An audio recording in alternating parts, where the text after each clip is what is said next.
जादुई बालों वाली लड़की की कहानी। गंगा नाम की एक सुंदर लड़की जो उत्तराखंड के एक छोटे से गांव में रहती थी, अपनी अनोखी खूबी के लिए जानी जाती थी। उसके लंबे बाल जो उसके पैरों को पार कर जमीन को छूते थे, पूरे गांव में चर्चा का विषय थे। उसके बाल केवल सुंदर नहीं थे, बल्कि उनमें एक रहस्यमयी चमक थी, मानो चांदनी उसमें समा गई हो। गांव के बुजुर्ग कहते थे कि उसके बालों में कोई जादू है, लेकिन गंगा ने कभी इन बातों पर ध्यान नहीं दिया। वह साधारण जीवन जीती थी, खेतों में काम करती और गांव की बाकी लड़कियों की तरह अपने भविष्य के सपने बुनती थी। एक दिन गांव में एक अजनबी का आगमन हुआ। वह लंबा, गठीला और रहस्यमयी था। उसका नाम रुद्र था और वह एक घुमक्कड़ जैसा लगता था। गांव के लोग उससे कतराते थे, लेकिन गंगा ने उसमें कुछ खास देखा। रुद्र ने भी गंगा को देखा और उसकी अद्भुत सुंदरता और बालों से मोहित हो गया। धीरे धीरे रुद्र और गंगा के बीच बातें होने लगीं। रुद्र ने गंगा से कहा, तुम्हारे बालों में एक अनोखी शक्ति है।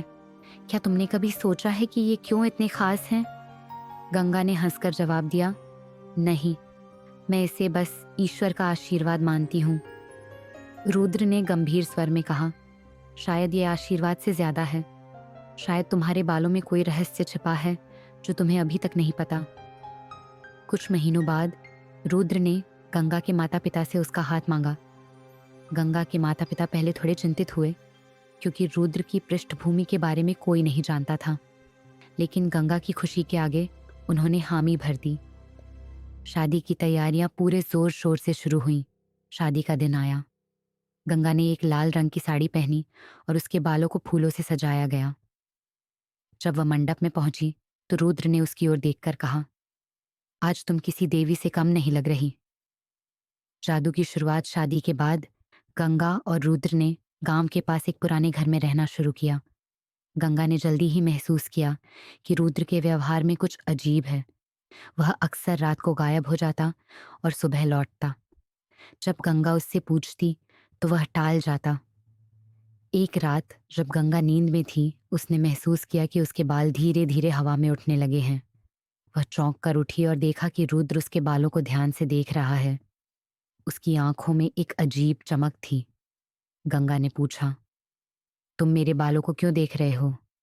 रुद्र ने कहा, तुम्हें पता है, तुम्हारे बालों में शक्ति है जो किसी को अमर बना सकती है, लेकिन इसके लिए तुम्हारे बालों का त्याग करना होगा। गंगा स्तब्ध रह गई। उसने महसूस किया कि रुद्र उससे कुछ छुपा रहा है। उसने पूछा, तुम कौन हो और तुम्हें मेरे बालों की शक्ति कैसे पता? रुद्र ने एक गहरी सांस ली और कहा, मैं एक साधारण इंसान नहीं हूं। मैं एक योद्धा हूं जिसे वर्षों पहले एक अभिशाप मिला था। मैं तब से अमर हूं, लेकिन इस अमृता ने मुझे अकेला और खोखला बना दिया है। तुम्हारे बालों में वह शक्ति है जो मेरे इस अभिशाप को तोड़ सकती है, लेकिन अगर तुम चाहो तो मैं इसे भूल जाऊंगा। गंगा ने गहरी सोच में पड़ गई। वह रुद्र से प्यार करती थी, लेकिन उसके बाल उसके लिए हमेशा खास थे। अगले दिन गंगा ने गांव के पुजारी से सलाह ली। पुजारी ने कहा, यह फैसला केवल तुम्हारा होना चाहिए। अगर तुम्हें लगता है कि रुद्र के लिए तुम्हारा त्याग करना सही है तो करो, लेकिन यह सुनिश्चित करो कि वह तुम्हारे भरोसे के लायक है। गंगा ने उसी रात रुद्र को बुलाया।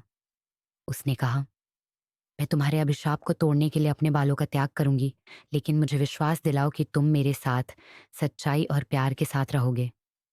रुद्र ने वादा किया। गंगा ने अपने बाल कटवा दिए। जैसे ही उसके बाल कटे, एक उज्जवल रोशनी चारों ओर फैल गई। रुद्र जमीन पर गिर गया और कुछ देर के लिए बेहोश हो गया। जब वह उठा तो उसकी आंखों में आंसू थे। मेरा अभिशाप टूट गया है, लेकिन मैंने तुम्हारा सबसे बड़ा खजाना छीन लिया। क्या तुम मुझे माफ कर सकोगी? गंगा ने मुस्कुराते हुए कहा, मेरा सबसे बड़ा खजाना मेरा प्यार है और वह अब भी मेरे पास है। गंगा के बाल धीरे धीरे फिर से बढ़ने लगे, लेकिन इस बार वे पहले से भी ज्यादा चमकदार और खूबसूरत थे। गांव के लोग कहते थे कि गंगा और रुद्र की प्रेम कहानी अब एक मिसाल बन गई है। उनकी कहानी यह सिखाती है कि सच्चा प्यार बलिदान मांगता है, लेकिन वह बलिदान कभी व्यर्थ नहीं जाता।